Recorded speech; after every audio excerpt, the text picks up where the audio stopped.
So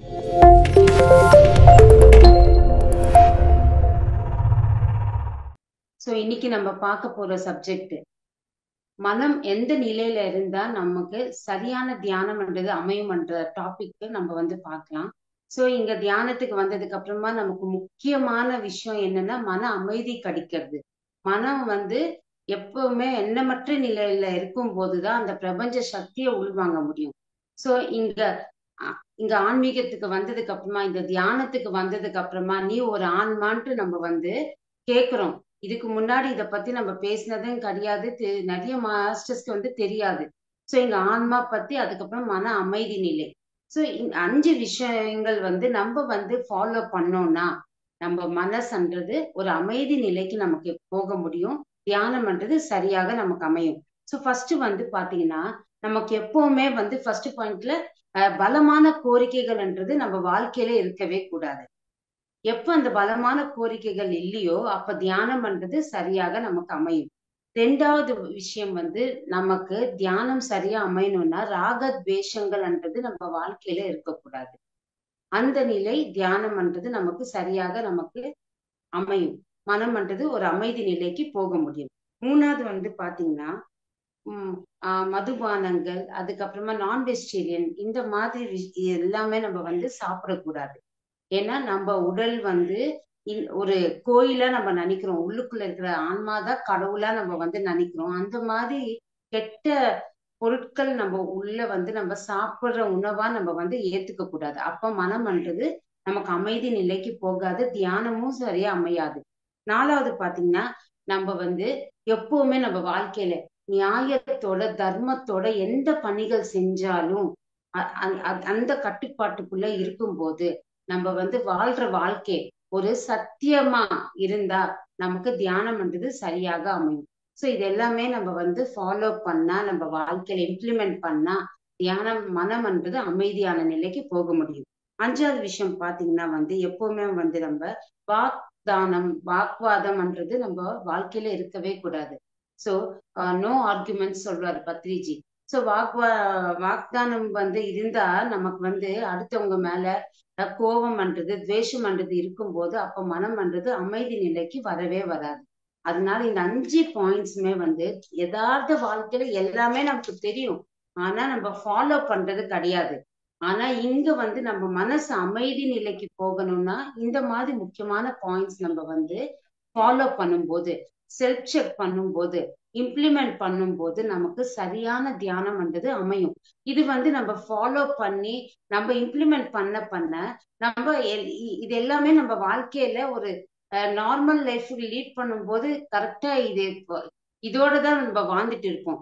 so பிகினர்ஸ்க்கு இது ரொம்ப important. நம்ம இதுக்கு முன்னாடி எந்த மாதிரி வாழ்க்கையில இருந்தோம், எப்படி நம்ம மனசு அலைப்பாஞ்சிட்டே இருந்தது, இப்போ ஒரு கட்டுப்பாட்டுக்கு கொண்டு வரணும்னா நம்ம ஸ்டார்டிங்ல இந்த மாதிரி பாயிண்ட்ஸை நம்ம நோட் பண்ணிட்டு நம்ம வாழ்க்கையில இம்ப்ளிமெண்ட் பண்ணும்போது சரியான வாழ்க்கைக்கு நமக்கு வாழ முடியும். சோ உடனே தியானத்துல உட்காரும் போது எண்ணமற்ற நிலைன்றது நமக்கு வரும். அந்த பிரபஞ்ச சக்தின்றது நம்ம உள்வாங்கலாம். சோ இங்க நமக்கு ஞானம் தேவை. சோ ஞானம் தேவை. அதை நம்ம உள் வாங்கணும். அதுக்கப்புறமா நமக்கு எப்பவுமே ஒரு லேசினஸ் இல்லாம நம்ம வாழணும்னா இதுக்கு எல்லாத்துக்குமே மூல காரணம் மனம்தான். சோ நல்ல விஷயங்கள் நிறைய பேருக்கு இது செய்யணும் அது செய்யணும்ட்டு கோரிக்கை இருக்கும். சில பேருக்கு தவறான விஷயங்கள் பண்ணிட்டே இருப்பாங்க. சோ நல்ல விஷயங்கள் செய்யணும்னாலும் மனசுதான் காரணம். கெட்டது விஷயங்கள் செய்யறவங்களுக்கும் மனம்தான் காரணம். ஏன் இது நீ செய் அது நீ செய்யிட்டு நம்ம மனம் எப்படி சொல்லுதோ அதுதான் நம்ம ஃபாலோ பண்றோம். சோ இது எல்லாத்துக்குமே நம்மளுடைய மனம்ன்றது நம்ம கட்டுப்பாட்டுக்கு கொண்டு வர்றதுக்கு இந்த தியானம்ன்றது ரொம்ப ரொம்ப முக்கியமானது. பிஃபோர் மெடிடேஷன் நம்ம மைண்ட் சொல்ற பேச்சு நம்ம கேட்டுட்டு இருக்கும்போது நம்மளுடைய வாழ்க்கை சரியான முறையில இருக்காது. ஆனா தியானத்துக்கு வந்ததுக்கு அப்புறமா கொஞ்சம் கொஞ்சமா நம்ம இந்த மாதிரி சஜ்ஜன சாங்கத்தியம் நல்ல விஷயங்கள் நம்ம கேட்கும் போது உடனே நமக்கு ஓ சரி, நான் சேஞ்ச் பண்ணிக்கணும், நான் இந்த மாதிரி பிஹேவ் பண்ணணும், நான் தியானம் பண்றேன், செல்ஃப் செக் பண்ணிட்டு இம்ப்ளிமெண்டேஷன் பண்ணணும், அப்பதான் என்னோட ஆன்ம வளர்ச்சின்றது எனக்கு புரிதல் ஏற்படும் சொல்லிட்டு கொஞ்சம் கொஞ்சமா நம்ம மாறும்போது நம்மளுடைய மனம்ன்றது நமக்கு கட்டுப்பாட்டுக்குள்ள வந்துடும். அப்ப என்ன ஆகும், தேவையற்ற தேவையில்லாத விஷயங்கள் நம்ம பார்க்க மாட்டோம், கேட்க மாட்டோம். உள் வாங்க மாட்டோம். தியானத்துல உட்கார்ந்த உடனே ஒரு அமைதி நிலைக்கு போக முடியும். நம்ம காஸ்மிக் எனர்ஜின்றது உள் வாங்க முடியும். சோ தியானத்துக்கு வந்ததுக்கு அப்புறமா நீ ஒரு ஆன்மான்ட்டு நமக்கு வந்து சொல்லும் போது நம்ம வந்து ஓ நான் ஒரு ஆன்மாவா, அப்ப நான் என்ன மாதிரி நான் வந்து இருக்கணும், எப்படி வந்து நான் வந்து உள் வாங்கணும் நிறைய விஷயங்கள். இங்க பிஃபோர் மெடிடேஷன் எல்லாமே வந்து எனக்கு நான்ட்டு நம்ம இருந்துட்டே இருப்போம், செல்ஃபிஷா இருந்துட்டு இருப்போம். ஆனா இங்க தியானத்துக்கு வந்ததுக்கு அப்புறமா அந்த வண்ண ஸ்டேட் நமக்கு வந்துடும். நானும் ஒரு ஆன்மா தான், அடுத்தவங்களும் வந்து அந்த கடவுள் ஸ்வரூபம் தான், ஆன்மாவா தான் அவங்களும் இருக்காங்க. சோ அகம் பிரம்மாஸ்மி தத்துவமசி அந்த புரிதல் நமக்கு ஏற்படும் போது அங்க வந்து நான் என்னதுன்றது அங்க இருக்காது. அப்ப என்னோடது நான் எனக்குன்ட்டு அது எல்லாமே எடுத்துட்டோம்னா இருக்கிறது ஃபுல்லாவே ஒரு ஆன்மா தான். சோ அந்த ஆன்மாக்கு முழுமையா என்ன தேவை, இந்த பிரபஞ்ச சக்தியால நம்ம இந்த வாழ்க்கையை வாழ்றோம், என்ன பர்பஸ் ஆஃப் லைஃப், என்ன மாதிரி வாழ்க்கையை நம்ம வாழ்றதுக்கு இந்த பூமி மேல பிறந்திருக்கோம், அது நான் வந்து முழுமையா தெரிஞ்சுக்கிட்டு அந்த ஞானத்தோட நான் அடுத்த பிறவிக்கு போகணும். இல்ல இந்த பிரிவிலேயே எனக்கு வந்து என்லைட்மெண்ட்ன்றது எனக்கு கிடைக்கணும்னா நான் இங்க தொடர்ந்து நான் சாதனை பண்ணணும். அந்த சாதனைக்கு எனக்கு வந்து தடங்களா இருக்கிறது இந்த மனம். அந்த மனம்ன்றது கட்டுப்பாட்டுக்கு எப்ப நம்ம வந்து கொண்டு வருவோமோ அப்ப தியானம்ன்றது சரியாக நமக்கு அமையும். சோ இங்க வந்து எப்ப இந்த பௌதிக விஷயங்கள் மேல கோரிக்கைகள் நமக்கு இருக்கோ அப்ப இன்னும் நம்ம வந்து நம்மளுடைய வளர்ச்சி, நம்மளுடைய முயற்சின்றது இன்னும் வந்து முழுமையா ஆகல. எப்ப வந்து நம்ம வந்து இந்த பௌதிக வாழ்க்கையில எந்த ஒரு விஷயத்துக்கு மேல நமக்கு வந்து ஆசைகள் இல்லாம, கிடைச்சா கிடைக்கட்டும், இல்லைன்னா இல்லைன்ட்டு எந்த ஒரு பொருள் மேலேயும் சரி, எந்த ஒரு விஷயம் ஆகட்டும், நம்ம எதுவுமே நம்ம வந்து ஆசை இல்லாத நிலையில நம்ம வந்து அந்த நிலைக்கு வரும்போது அப்ப ஆன்ம நிலையில நம்ம இருப்போம். நம்மளுடைய ஆன்மீக வளர்ச்சின்றது ஒரு ஒரு ஸ்டெப்பா நம்ம வந்து அடுத்தடுத்த நிலைக்கு போக முடியும். சோ நமக்கு கோரிக்கைகள் பௌதீக வாழ்க்கையில கோரிக்கைகள் இருக்குன்னா சிலது இருக்கணும், கண்டிப்பா அது வாழ்க்கையில தேவை. அதுக்கு மிஞ்சின கோரிக்கைகள் இருந்தாதான் நம்மளுடைய ஆன்ம முன்னேற்றத்துக்கு தடையா இருக்கும். அதனால அங்கேயும் நம்ம செக் பண்ணிக்கணும், இந்த ஒரு கோரிக்கை எனக்கு இருக்கு, இது தேவையா தேவையில்லையா, என்னோட வாழ்க்கையில தேவைன்னா நம்ம அது கண்டிப்பா அதை அச்சீவ் பண்ணணும். தேவையில்லாத சில கோரிக்கைகள் இருக்கிறதுனால நம்ம மன அமைதி என்ற நிலைக்கு போகவே போகாது. சோ எப்பவுமே அந்த ஒரு குறைபாடுன்றது நமக்கு இருக்கக்கூடாது. அதனாலதான் பத்ரிஜி சொல்லிட்டே இருப்பாங்க, மனம்ன்றது ஒரு நிலையானது. நம்ம இந்த தியானத்துக்கு வந்ததுக்கு அப்புறமா டைம் மேனேஜ்மெண்ட், டைம் கூட வந்து எவ்வளவு நேரம் நம்ம தியானம் பண்றோம், உட்கார்ந்த உடனே தியான நிலைக்கு போகணும்னா மைண்ட் வந்து அவ்வளவு கண்ட்ரோல்ல நம்ம வந்து இருந்தா மட்டும்தான் நம்ம தியான நிலைக்கு போக முடியும். சோ இது எல்லாமே வந்து நம்மளுடைய முயற்சி, நம்மளுடைய என்ன மாதிரி நம்ம பிஹேவ் பண்றோம் எவ்ரிடே, என்ன லேர்ன் பண்ணோம், இது எல்லாமே செல்ஃப் செக் பண்ணா மட்டும்தான் நம்ம வந்து மனசுக்கு கட்டுப்பாட்டுக்கு இல்லாம நம்ம வந்து ஒரு அடுத்த நிலைக்கு போக முடியும். சோ இது எவ்ரிடே நம்ம செக் பண்ணணும். சோ இன்னைக்கு வந்து நான் வந்து ஒரு பொருளை பார்த்தேன், எங்காவது ஒரு பிளேஸுக்கு போகணும், அதை வந்து எனக்கு ஆசை கிடையாது, நான் எனக்கு தேவைன்னா அது கிடைக்கும், இல்லைன்னா இல்லைன்னு நம்ம நினைப்போம். ஆனா நெக்ஸ்ட் டே இல்ல நெக்ஸ்ட் வீக்ல மறுபடியும் மனம்ன்றது அங்க வேலை செய்யாம நம்ம வந்து செக் பண்ணிக்கணும். செல்ஃப் செக் பண்ணாதான் நமக்கு வந்து புரிதல்ன்றது ஏற்படும். சோ இதெல்லாம் வந்து எப்படி முடியும்? சோ சாதனை பண்றேன், தியானம் பண்றேன், ஆனாலும் எனக்கு வந்து மனம்ன்றது கட்டுப்பாட்டுக்கு கொண்டு வர முடியலன்னா நம்ம முன்பிறவில நம்ம செஞ்ச சம்ஸ்காரங்கள், நம்மளுடைய கர்மாக்கள், வாசனைகள், இது எல்லாமே இருக்கும்போது கொஞ்சம் தடையாதான் நமக்கு இருக்கும். சோ சம்ஸ்காரங்கள்ல நம்மளுடைய பழக்க வழக்கங்கள், சோ அதுக்கப்புறமா வாசனைகள்னா நம்மளுடைய இஷ்டங்கள், கோரிக்கைகள், முன்பிறவில கர்மாக்கள், செஞ்ச கர்மாக்கள் ஆகட்டும், இல்ல பேசின பேச்சாகட்டும், அது மூலம் அதுவும், அதுக்கப்புறமா நம்ம என்ன மாதிரி ஞானம் பெற்றிருக்கோமோ இது எல்லாமே நமக்கு இந்த ஜன்மால கேரி ஃபார்வர்ட் ஆகும். சோ இது எல்லாமே எனக்கு புரியுது தியானத்துல, ஆனாலும் எனக்கு அதுக்கு என்னோட மனம்ன்றது எனக்கு கட்டுப்பாட்டுக்கு வரவே முடியலன்னா நம்ம இங்க வந்து என்ன புரிஞ்சுக்கணும்னா, நான் செஞ்ச முன்பிறவில சம்ஸ்காரங்கள்னால, நம்மளுடைய வாசனைகள்னால என்னால வந்து அது வந்து மாத்திக்க முடியல. ஆனாலும் தொடர்ந்து தியானம் பண்ணும்போது கண்டிப்பா நம்மளால வந்து அதை அச்சீவ் பண்ண முடியும். சோ இந்த 5 விஷயங்கள் நம்ம ஃபாலோ பண்ணா நம்ம வந்து மன அமைதின்றது கிடைக்கும். ஃபர்ஸ்ட் பாயிண்ட் என்ன சொன்னேன், பலமான கோரிக்கைகள்ன்றது நம்ம வாழ்க்கையில இருக்கக்கூடாது. சோ இங்க நிறைய பேர் வந்து கேட்பாங்க. சோ எந்த எந்த ஒரு விஷயம் ஒரு தியானி நினைச்சாலும் நம்ம வாழ்க்கையில வந்து அது கிடைக்குமே, ஏன் கோரிக்கைகள் இருக்கக்கூடாது சொல்றீங்கன்ட்டு இருக்கும். ஆனா இங்க ஒரு தியானியா நம்ம வந்து என்ன மாதிரி எந்த நிலையில இருக்கோம், ஒரு ஆன்ம நிலையில இருக்கோம். இந்த பௌதிக வாழ்க்கையில தேவையில்லாதது நமக்கு தேவை கிடையாது. நமக்கு தேவைன்னா அதை மட்டும் நமக்கு வேணும்ட்டு ஒரு கோரிக்கை இருக்கும். சோ இங்க வந்து எந்த ஒரு கோரிக்கை இருந்தாலும் அது வந்து பிரபஞ்சத்துக்கு, இந்த லோக கல்யாணத்துக்கும் அத வந்து யூஸ்ஃபுல்லா இருந்தா, அந்த மாதிரி கோரிக்கைகள் நமக்கு இருந்தா கண்டிப்பா இந்த நேச்சர் நமக்கு வந்து அது நிறைவேற்றி வைக்கும். ஆனா நம்ம வந்து இந்த பௌதீக வாழ்க்கையில இந்த ஒரு கோரிக்கை இருக்கு, அந்த ஒரு கோரிக்கை இருக்குன்னா அந்த கோரிக்கை நமக்கு நிறைவேறலைன்னா தியானம் பண்றது சரியாக அமையாது. இப்ப எக்ஸாம்பிளுக்கு என்ன சொல்றாரு பத்ரிஜினா, இப்ப சின்ன வயசுல இருந்தே நம்ம வந்து ஆஹ் நமக்கு வந்து புத்தி தெரிஞ்ச நாட்கள்ல இருந்து ஒரு 4வது கிளாஸ் 5வது கிளாஸ் எடுத்துக்கோங்க. நம்ம ஃப்ரெண்ட்ஸ் கிட்ட எல்லாம் நம்ம வந்து ஸ்கூல்ல ஃப்ரெண்ட்ஸ் கிட்ட பேசுறோம், அவங்க வந்து பிக்னிக் போறாங்க, இந்த டூர் போறாங்க. சோ அந்த வயசுல நம்மளும் வந்து வீட்டுல வந்து கேட்போம். சோ அவங்க ஒரு ஃபாரின் ட்ரிப் போறாங்க என்னோட ஃப்ரெண்டு, நம்மளும் போலாம்னா அந்த அந்த அவங்களுடைய வாழ்க்கையில அந்த பினான்சியல் ப்ராப்ளம் சில பேருக்கு இருந்தா, இப்ப போக முடியாதுமா, நமக்கு பண கஷ்டம், எப்ப முடியுமோ அப்ப கண்டிப்பா கூட்டிட்டு போறேன்னு சொல்லுவாங்க. சோ நம்ம அப்படியே வந்து அது விட்டுடுவோம். ஆனா சில டைம்ல சின்ன வயசுல இருந்து நம்ம யோசிக்கும் போது ஏதோ ஒரு கோரிக்கை நமக்கு இன்னும் நிறைவேறாம இருக்கும். அது விருப்பமா இருக்கும். ஆனா அதை வந்து நான் இன்னும் எனக்கு ஃபுல்ஃபில் ஆகலைன்ட்டு இருக்கும்போது அந்த கோரிக்கைகள் என்ன ஆகும், அதை வந்து எப்படியாவது அச்சீவ் பண்ணணும்ட்டு அது கோபமா நமக்கு மாறும் அடுத்தவங்க மேல.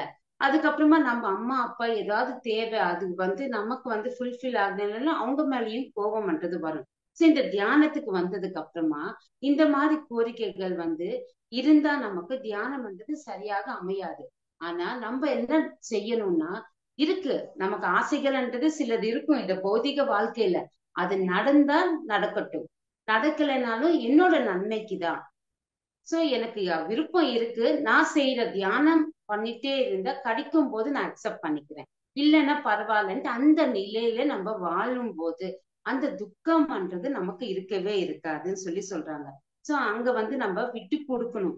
கிடைச்சா ஓகே நான் அக்செப்ட் பண்ணிக்கிறேன், கிடைக்கலனாலும் என்னோட முயற்சி நான் பண்ணணும்ட்டு கிடையாது, எனக்கு தேவைன்னா கண்டிப்பா இந்த பிரபஞ்சம் கொடுக்கும். சிலது வந்து ஏன் வந்து எனக்கு அந்த பொருள் கிடைக்கல, ஏன் வந்து நான் ஒரு ஒரு பிளேஸுக்கு நான் வந்து போக முடியல, ஏன் என்னால வந்து சின்ன வயசுல இருந்த ஒரு கோல் அச்சீவ் பண்ணணும்னு நினைச்சேன், அது ஏன் அச்சீவ் பண்ணலன்றது அந்த டைம்ல நமக்கு அந்த பிரசன்ட்ல தெரியாது. ஆனா ஃபியூச்சர்ல நமக்கு புரியும். சோ நான் தியானம் பண்ணாலும், நான் நேர்மையா இருந்தாலும், இதனால்தான் நான் எனக்கு விருப்பம் இருந்தாலும் இது வந்து என்னோட வாழ்க்கையில ஃபுல்ஃபில் ஆகல, ஒரு நல்லதுக்குதான் இந்த பிரபஞ்சம் எனக்கு பண்ணிருக்குன்ட்டு நமக்கு அப்ப புரிதல் ஏற்படும். சோ சின்ன வயசுல இருந்து சில பேருக்கு வந்து ஒரு டாக்டர் ஆகணும், ஒரு இன்ஜினியர் ஆகணும், ஒரு டான்சர் ஆகணும், ஒரு சிங்கர் ஆகணும், இந்த மாதிரி சில பேருக்கு நிறைய ஆசைகள் இருக்கும். ஆனா அவங்களுடைய ஃபியூச்சர்ல அது எதுவுமே நிறைவேறாம இருக்கும், அதுவும் ஒரு குறையா இருக்கும். ஆனா அந்த மாதிரி வந்து அது கூட வந்து கிடைச்சா அக்செப்டன்ஸ், இல்லைன்னா இல்லைன்னு சொல்லிட்டு அங்க விட்டுடணும். அந்த மனசுல நமக்கு இருந்தா அது நமக்கு துக்கத்துக்கு போய் கொண்டு போய் சேரும். சோ இந்த தியானத்துக்கு வந்ததுக்கு அப்புறமாவும் அந்த மாதிரி நிலை இருந்தா தியானம்ன்றது நமக்கு அமையவே அமையாது. அதனால நம்ம அந்த ஃபியூச்சர் பத்தி நம்ம தெரிஞ்சுக்கிட்டு எது தேவையோ அது கண்டிப்பா இந்த பிரபஞ்சம் கொடுக்கும். அந்த ஒரு நம்பிக்கையோட நம்ம அந்த ஆன்ம நிலையில இருந்து எவ்ரிடே மெடிடேஷன் பண்ணாலே நமக்கு கண்டிப்பா அது தேவைன்னா கண்டிப்பா கிடைக்கும். அந்த நிலையில இருக்கும்போது மட்டும்தான் நமக்கு தியானம்ன்றது அமையும். சோ இங்க பலமான கோரிக்கைகள்ன்றது நமக்கு வாழ்க்கையில தேவை கிடையாது. முன்னாடி நம்ம நான் மெடிடேட்டரா இருந்திருப்போம், அங்க நிறைய கோரிக்கைகள் இருக்கும்.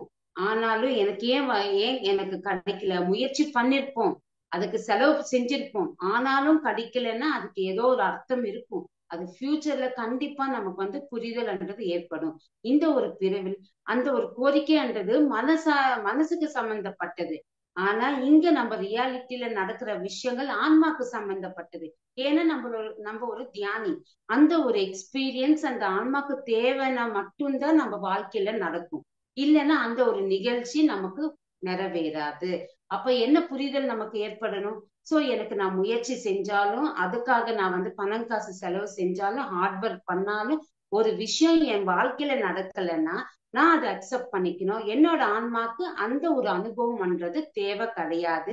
அந்த புரிதலோட வாழும்போது தியானம் பண்றது நமக்கு சரியாக அமையும். அதனால பலமான கோரிக்கைகள்ன்றது நம்ம வாழ்க்கையில இருக்கக்கூடாது சொல்றாங்க. ரெண்டாவது பாயிண்ட் வந்து யாரு மேலேயும் நமக்கு வந்து வாழ்க்கையில ராகத்வேஷங்கள்ன்றது இருக்கக்கூடாது. சோ ராகத்வேஷங்கள், ராகம்னா மமக்காரம், ரொம்ப வந்து அவங்க மேல உயிரா இருக்கிறது, ரொம்ப விரும்புறது அடுத்தவங்க மேல. என்னோட அம்மா, என்னோட அப்பா, என்னோட பசங்க, என்னோட பேர புள்ளைங்க, இந்த மாதிரியும் இருக்கக்கூடாது. துவேஷங்கள்னா அவங்க மேல நமக்கு வந்து வெறுப்பு, பகை, இந்த மாதிரியும் யார் மேலயும் இருக்கக்கூடாது. சோ இதுக்கு முன்னாடி தியானத்துக்கு வர்றதுக்கு முன்னாடி நம்ம வந்து நமக்கு யாராவது ஒரு துரோகம் பண்ணாலோ அவங்க மேல கோபம் வரும். யாராவது ஹர்ட் பண்ணாலும் கோபம் வரும். சோ இந்த மாதிரி மனசுல இந்த மாதிரி நிகழ்ச்சிகள் நமக்கு மைண்ட்ல இருந்துட்டே இருந்தா அப்ப நமக்கு தியானம் அமையாது, துக்கம் மட்டும்தான் இருக்கும். சோ அதே மாதிரி நம்ம வந்து நமக்கு யார் வந்து ரொம்ப பிடிக்குமோ, நம்மளுடைய அம்மா அப்பா, சிஸ்டர்ஸ் ஆகட்டும், பிரதர்ஸ் ஆகட்டும், இல்ல பேர பசங்கள் ஆகட்டும், இவங்க மேல வந்து நமக்கு நிறைய அன்பு இருக்கும்போது அவங்க வந்து ஏதாவது ஒரு சூழ்நிலையில நம்மளை விட்டு அவங்க போறாங்க, விலகுறாங்க, ஏதாவது ஒரு டிரான்ஸ்பர் டிரான்ஸ்பர் ஆயிட்டு போறதோ, ஃபாரின் அப்ராட் போறதோ, இல்ல அவங்க வந்து இப்ப பெரியவங்கள இருந்தா இறந்து போறதோ, அப்ப என்ன நடக்கும்? அந்த துக்கம்ன்றது நம்மளால வந்து அக்செப்ட் பண்ணவே முடியாது. அதனால ராகம் துவேஷங்கள்ன்றது நம்ம வாழ்க்கையில இருக்கவே கூடாது. நம்ம ஒரு சாட்சி பாவனையோட நம்மளுடைய தர்மத்துக்காக ஒரு ஃபேமிலில நம்ம வந்திருக்கோம், நம்மளுடைய தர்மம் என்னவோ அதை செஞ்சுட்டே போகணும். முடிஞ்சா வந்து நல்ல விஷயங்கள் பண்ணணும். தெரியலன்னா நம்ம வந்து மௌனமா இருக்கணும், அங்க சாட்சியா இருக்கணும். சோ நிறைய மக்கள் வந்து நமக்கு வாழ்க்கையில நிறைய பிரச்சனைகள் கொடுத்திருப்பாங்க, நிறைய பேருக்கு வந்து நம்பிக்கை துரோகம் பண்ணிருப்பாங்க. ஆனாலும் அவங்கள மன்னிக்கிற குணம்ன்றது நமக்கு எப்ப இருக்கோ அப்ப அடுத்த நிலைக்கு நம்மளால போக முடியும். ஏன் இந்த தியானத்துக்கு வந்ததுக்கு அப்புறம் என்ன தெரிஞ்சுக்கிறோம்? நம்ம ஒருத்தரால நமக்கு பிரச்சனை வந்திருக்குன்னா ஏதோ ஒரு பிறவில அவங்களுக்கு நம்ம வந்து துன்பம் கொடுத்திருக்கோம் ஒருத்தருக்கு. அந்த துன்பத்துக்காக நம்ம வந்து அந்த லேர்னிங்ஸ்க்காக தான் நமக்கு இப்ப அந்த சூழ்நிலைன்றது நமக்கு வந்து ஏற்பட்டிருக்கு. சோ நான் அதை அக்செப்ட் பண்ணிக்கிறேன்னு சொல்லிட்டு அங்க வந்து அக்செப்டன்ஸ் வரும்போது நம்ம மனசுல இது எல்லாமே இருக்காது.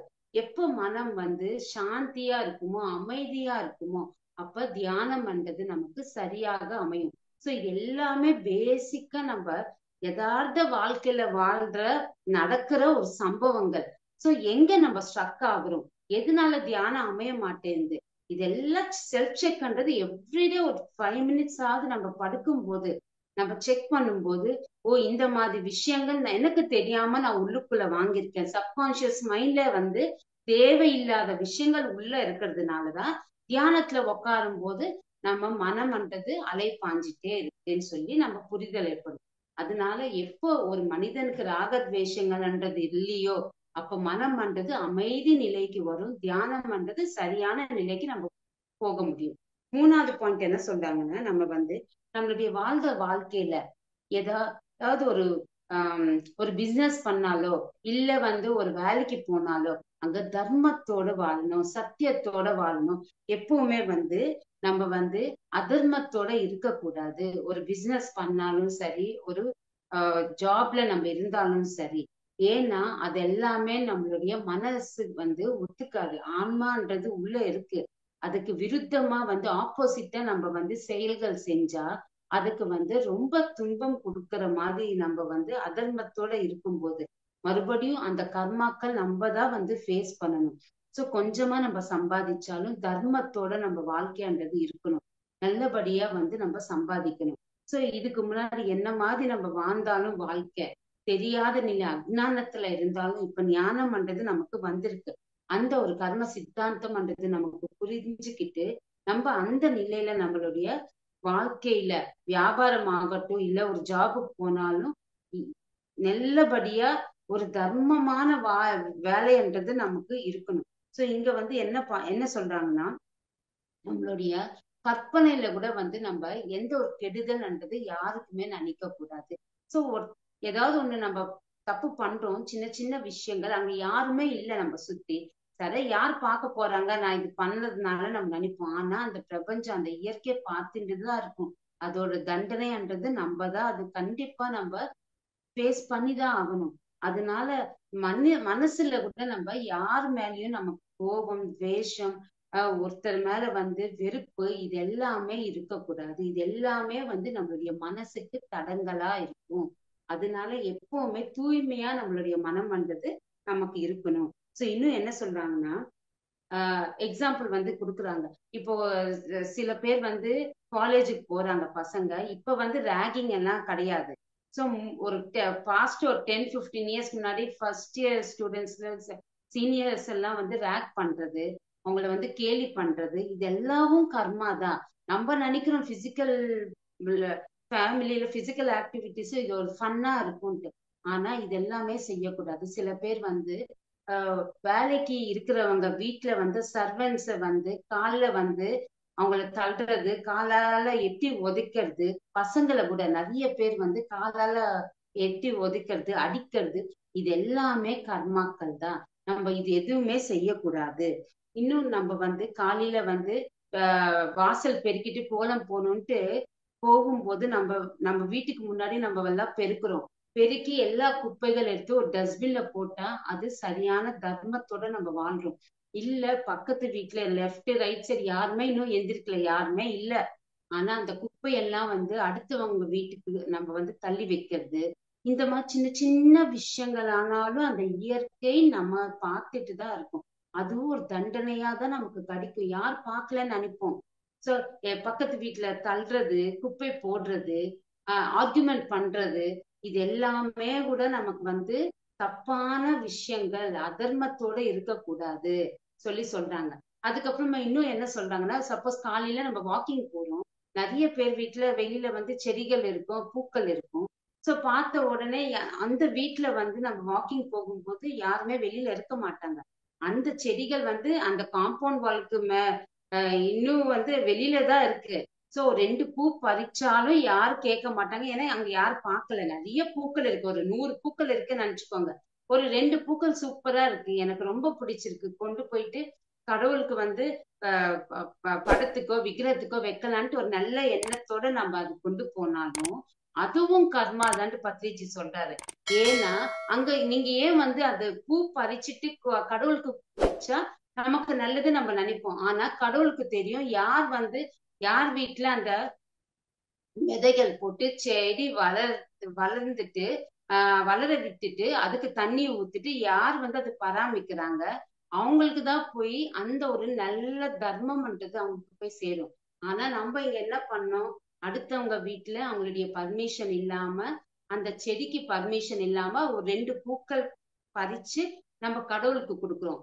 அதுவும் நம்ம கர்மால ஃபேஸ் பண்ணிதான் ஆகணும். இந்த மாதிரி சின்ன சின்ன விஷயங்கள் பத்ரிஜி சொல்றாரு. எங்க நம்ம தப்பு பண்றோம் யதார்த்த வாழ்க்கையில, சின்ன சின்ன விஷயங்கள் தப்பு இல்லைன்னு நினைக்கிறோம். ஆனா எல்லாமே இயற்கை பார்த்துட்டுதான் இருக்கு. எல்லாத்துக்குமே அந்த கர்ம சித்தாந்தம்ன்றது இருந்துட்டு தான் இருக்கு நம்மளுடைய வாழ்க்கையில. அப்ப தூய்மையா நம்ம இருக்கணும். தியானம் பண்ணா மட்டும் கிடையாது, எல்லா விஷயங்களையும் நம்ம மாத்திக்கிட்டு இம்ப்ளிமெண்ட் பண்ணும் போதுதான் நம்ம அந்த ஆன்ம சக்தி, ஆன்ம ஞானத்தோட வாழ முடியும். எப்ப அந்த பியூரிட்டியா நம்ம இருப்போமோ, நம்மளுடைய ஆன்மா நமக்கு இன்ட்யூஷன் மூலமா நிறைய விஷயங்கள் நமக்கு கைட் பண்ணிட்டே இருக்கும். அது கிராஸ் பண்ணறதுக்கு, அந்த எனர்ஜி ஃப்ரீக்வன்சிக்கு நம்ம அடையணும்னா இந்த மாதிரி இந்த மாதிரி நம்ம வந்து நம்ம வாழ்க்கைன்றது நமக்கு இருக்கணும். சோ இங்க இந்த மாதிரி நம்ம வாழும் போது, தியானத்துல உட்காரும் போது நமக்கு ரொம்ப சாந்தமான தியான நிலைக்கு போக முடியும். அதனால தர்மத்தோட நம்ம வாழ்க்கை இருக்கணும்ட்டு இந்த பாயிண்ட்ல சொல்றாங்க. 4வது பாயிண்ட் பாத்தீங்கன்னா, நம்ம வந்து போதை பொருட்கள் ஆகட்டும், இல்லைன்னா வந்து ஆஹ் என்ன சொல்றது, நான்வெஜிடேரியன் சாப்பிடுறதாகட்டும், இல்லைன்னா வந்து சாராயம் குடிக்கிறதாகட்டும், இது எல்லாமே வந்து அந்த ஆன்மாக்கு சரியான உணவு கிடையாது. சோ புத்தர் சொல்றாரு எந்த ஒரு போதை பொருட்களும் நம்ம வந்து எடுத்துக்க கூடாதுன்ட்டு. ஆனா இங்க பத்ரிஜி சார் வந்து எப்பவுமே வந்து நம்ம வந்து சாப்பிடுறது வந்து ஆஹ் இருக்கக்கூடாதுன்னு சொன்னது கிடையாது. ஆனாலும் நம்ம உள்ளுக்குள்ள இருக்கிற அந்த பரமாத்மா, உடல் தான் நம்மளுடைய கோயில், உள்ளுக்குள்ள இருக்கிற ஆன்மாதான் கடவுள்ன்றது எப்ப நம்ம வந்து உணர்றோமோ அப்ப அதுக்கு தேவையான உணவுன்றது நம்ம வந்து கொடுக்கணும் கண்டிப்பா. சோ அதனாலதான் மித ஆரம் சொல்றாரு பத்ரிஜி. அதனாலதான் சாத்வீக உணவு சொல்றாரு. வீக்லி ஒன்ஸ் ஃபாஸ்டிங் இருக்கணும்ட்டு, இல்லைன்னா வந்து 15 டேஸ்க்கு ஃபாஸ்டிங் இருக்கணும்ட்டு. ஏன்னா நம்ம சாப்பிட சாப்பிட நம்மளுடைய ஆர்கன்ஸ் எல்லாமே வேலை செஞ்சுட்டே இருக்கும். டைஜஸ்டிவ் ப்ராப்ளம்க்கு, அதுக்கப்புறமா அந்த வாயுக்கள் எல்லாமே வேலை செய்யணும். தேவையில்லாத கழிவுகள் வெளியேற்றணும். இது எல்லாமே உள்ளுக்குள்ள அந்த ஸ்பிரிச்சுவல் கைட்ஸ்ன்றது வந்து மாஸ்டர்ஸ் வந்து வேலை செஞ்சுட்டே இருப்பாங்க. அவங்களுக்கு வந்து ஒரு ரெஸ்ட்ன்றது ஆர்கன்ஸ்க்கு எல்லாமே வந்து வாரத்துக்கு ஒரு நாளாவது ரெஸ்ட் கொடுக்கணும். அதனால லிக்விட் டயட்ல நம்ம வந்து சில டைம்ல நம்ம இருந்தா அந்த ஆர்கன்ஸ்க்கு எல்லாமே ரெஸ்ட் கொடுக்குற மாதிரி இருக்கும். அதனால நல்ல உணவு மட்டும்தான் நம்ம உள்ளுக்குள்ள சாப்பிடும்போது டைஜஷன்ன்றது ஆகும். நமக்கு அந்த ஆன்மாக்கு சக்தின்றது போய் சேரும். அது தேவையில்லாதது உணவு நம்ம சாப்பிட்டா அதோட ஃபியர் ஆகட்டும், அதோட தேவையில்லாத எமோஷன்ஸ் நமக்கு வந்து கண்டிப்பா வரும்போது அப்ப மனம்ன்றது ஒரு சரியான நிலையில இருக்கவே இருக்காது. மன அமைதின்றது நமக்கு கிடைக்காது.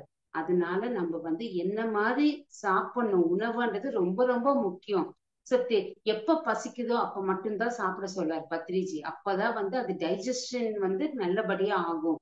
இப்போ உடலுக்கு வந்து வெயிட் கூட கூடாது. நம்ம வந்து ஒரு டைம் வந்து ஃபாலோ பண்ணிட்டு அந்த டைம்லயே சாப்பிடுறோம். அங்க பசி இருக்கா இல்லையான்ட்டு பார்க்க மாட்டோம். காலையில 8 o'clock இல்ல 9 o'clock அந்த டைம் சாப்பிடணும். மத்தியானம் 1:30 மணி 2 மணிக்கு சாப்பிடணும். நைட்டு மறுபடியும் சாப்பிடுவோம். ஆனா எப்ப பசிக்குதோ அப்ப சாப்பிடும்போது நம்ம உடல் வெயிட் கூட அவ்வளவா வந்து ஏறாது. சோ அப்ப டைஜஷன் கூட நல்ல ப்ராப்பரா நமக்கு ஆகும்.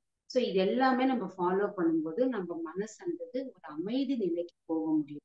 எப்ப மன அமைதி நிலையில இருக்கோ தியானம்ன்றது சரியாக நமக்கு கிடைக்கும். 5வது விஷயம் என்ன சொல்றாங்கன்னா, தேவையில்லாத வாதனைன்றது நம்ம வாதனைன்றது பேசக்கூடாது அடுத்தவங்க கிட்ட. எப்ப அந்த வாக்குவாதம், அந்த ஆர்குமெண்ட் நிலையில நம்ம இருப்போமோ அப்போ மனம்ன்றது ரொம்ப டிஸ்டர்ப் ஆகும். மனம் வந்து தேவையில்லாத விஷயங்கள் யோசிக்கும். ஆர்குமெண்ட்ஸ் பண்ணும்போது கோபம்ன்றது ஏற்படும். அடுத்தவங்களுக்கு ஏதாவது ஒரு கெடுதல் செய்யணும், அவங்க இந்த மாதிரி பேசிட்டாங்க, அந்த மாதிரி எனக்கு வந்து சுச்சுவேஷன்ஸ் அமைஞ்சுது, அவங்க இந்த மாதிரி என்னோட வாழ்க்கையில பண்ணிட்டாங்கன்ட்டு அவங்க மேல வந்து துவேஷம்ன்றது வரும். ஆர்குமெண்ட்டுக்கு ஒண்ணுக்கு ஒண்ணு நம்ம வந்து ஆர்கியூ பண்ணும்போது அங்கேயும் பேட் கர்மா சேரும். நம்ம ஒண்ணு சொல்றது அடுத்தவங்க இன்னொன்னு சொல்றது, அதுக்கு மேல வந்து ஒன்னொன்னா வந்து ஆட் ஆயிட்டே போகும்போது கர்மாவும் பேட் கர்மா நமக்கு வந்து ஆட் ஆயிட்டே போகும். சோ இங்க யதார்த்த வாழ்க்கையில இந்த மாதிரி நம்ம இருக்கும்போது கர்மாக்கள், தேவையில்லாத கர்மாக்கள் நம்ம வந்து கிரியேட் பண்றோம். மறுபடியும் தியானத்துல அந்த கர்மாக்கள் எல்லாம் போகணும்ட்டு உட்கார்றோம். சோ இது ரீசைக்கிள் ஆயிட்டே இருக்கும். அதனால அங்க அவேர்னஸோட விழிப்புணர்வோட நான் ஏன் வந்து இந்த மாதிரி ஆர்கியூ பண்றேன். எல்லாருமே வந்து இந்த பூமி மேல வாழ்றதுக்கு பாடங்கள் கத்துக்கிறதுக்காக தான் பூமி மேல பிறந்திருக்காங்க. அடுத்தவங்க நமக்கு பிடிக்காத விஷயங்கள் அவங்க வந்து செய்யறாங்க, ஆர்கியூ பண்றாங்கன்னா அவங்க அறியாம தன்மையால அந்த மாதிரி பிஹேவ் பண்றாங்க.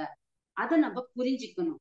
ஏன் ஞானம் இல்ல அதனால பிஹேவ் பண்றாங்க. தப்புதான் அவங்க பேசுறதாகட்டும், அவங்க செய்யற செயல்கள் ஆகட்டும் நமக்கு புரியுது. ஆனா நம்ம என்ன பார்வையில பார்க்கணும், அவங்க அறியாம தன்மையில இருக்காங்க, அவங்களுக்கு நாலேஜ் இல்ல, மெச்சூரிட்டி இல்ல, அதனால இந்த மாதிரி பிஹேவ் பண்றாங்கன்ட்டு நம்ம வந்து அத வந்து ஆர்குமெண்டா எடுத்துட்டு போகாம அங்க வந்து ஒரு சகிப்புத்தன்மைன்றது நமக்குள்ள வரணும். அந்த பேஷன்ஸ் வரும்போதுதான் நம்மளால வந்து அடுத்தடுத்த நிலைக்கு வந்து நம்மளால போக முடியும். சோ இங்க எல்லாருமே வந்து கரெக்டானவங்க இருந்தா ஏன் இந்த பூமி மேல பிறக்க போறாங்க? எல்லாருமே சிலது கத்துக்கணும்னா சிலது கெட்டது நல்லது செஞ்சுட்டு தான் இருப்பாங்க.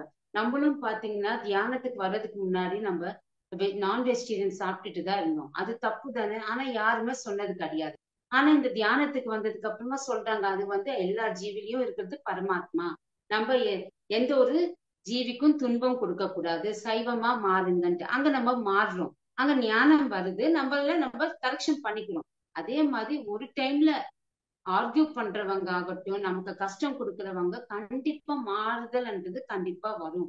அந்த ஒரு நம்பிக்கையில நம்ம யார் கூடயும் வந்து ஆர்குமெண்ட்ஸ்ன்றது நம்ம பண்ணக்கூடாது. அப்ப மனம்ன்றது அமைதி நிலைக்கு போகும். நம்ம சாந்தமா இருக்கணும். ஒரு நியூட்ரல் ஸ்டேஜ்ல மௌனமா சில டைம்ல மௌனமா இருந்தா ரொம்ப ரொம்ப நல்லது. அங்க வந்து தேவையில்லாத பாவ கர்மாக்கள் நமக்கு அண்டவே அண்டாது.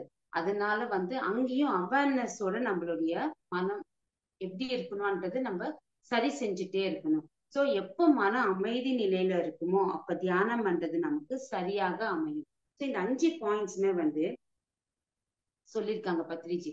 சோ மனம் அமைதியான நிலையில இருந்தா மட்டும்தான் தியானத்துல நம்ம வந்து அந்த காஸ்மிக் எனர்ஜி நம்ம ரிசீவ் பண்ண முடியும். எப்ப அந்த காஸ்மிக் எனர்ஜி நம்ம சரியான டைம்ல நம்ம ரிசீவ் பண்ண நம்ம உள்ளுக்குள்ள எல்லாமே வந்து அந்த நாடி மண்டலம் சுத்தம் ஆகிறது இல்லாம ஞானம் கூட வந்து இன்னும் பல மடங்கு வந்து ஃபாஸ்டா நம்மளால கிரகிக்க முடியும். அதுல இருந்து பேட் கர்மாவும் நமக்கு சேராது. முன்னாடி ஜென்மல நம்ம பண்ண அந்த பாவ கர்மாக்களும் நல்ல விஷயங்கள் பண்றதுனால அங்கேயும் கழிக்கப்படுது. சோ இது எல்லாத்துக்குமே வந்து காரணம் நம்மளுடைய மனம்தான். எவ்ரிடே நம்ம வந்து செக் பண்ணிட்டே இருக்கணும். என்னோட மனம் எப்படி இருக்கு, என்னோட கட்டுப்பாட்டுக்குள்ள இருக்கா, இல்ல மனம் சொன்ன மாதிரி நான் வந்து ஃபாலோ அதுக்கு அது எப்படி சொல்லுதோ அது பின்னாடி நான் போறேன்னா அந்த மாதிரி இருந்தா அங்கேயே நம்ம வந்து செல்ஃப் செக் பண்ணிட்டு நம்மளுடைய கண்ட்ரோலுக்கு அது கொண்டு வரணும். எப்ப நம்ம மனம்ன்றது நம்ம கண்ட்ரோல்ல இருக்கோ அப்ப சரியான தியானம் பண்றது நமக்கு கிடைக்கும். ஸோ உட்கார்ந்த உடனே தியானத்துல தாட்லெஸ் ஸ்டேட்டுக்கு போகணும். எண்ணமற்ற நிலைக்கு போகும்போது நம்ம உள்ளுக்குள்ள இன்னர் ஜேர்னி பண்ணும்போது நிறைய லோகங்கள் நிறைய மாஸ்டர்ஸோட மெசேஜஸ் உள்வாங்கலாம். நம்மளுடைய முன் பிறவியில நம்ம என்ன மாதிரி நம்ம ஃபேஸ் பண்ணிருக்கோம், என்ன மாதிரி நம்ம வாழ்ந்திருக்கோம், அதோட இந்த ஒரு ஜன்மால கேரி ஃபார்வர்ட் ஆகுது. ஸோ இப்போ என்னோட சூழ்நிலைகள் நான் சந்திக்கிற நிகழ்ச்சிகள் எல்லாமே நான் ஃபேஸ் பண்ற விஷயங்கள் எல்லாமே நான் கொண்டு வந்ததுதான். அப்ப அங்க அக்செப்டன்ஸ்ன்றது நமக்கு கிடைக்கும். அதனால மனம் வந்து எவ்வளவு முக்கியம், எது நல்லதுக்கு கெட்டதுக்கு எல்லாமே இந்த மனம் தான் காரணம். அந்த மனம் நமக்கு கட்டுப்பாட்டுக்கு வரணும்னா இந்த ஆனாபான சக்தி மெடிடேஷன்றது ரொம்ப ரொம்ப முக்கியம் சொல்லி பத்ரிஜி சொல்றாங்க.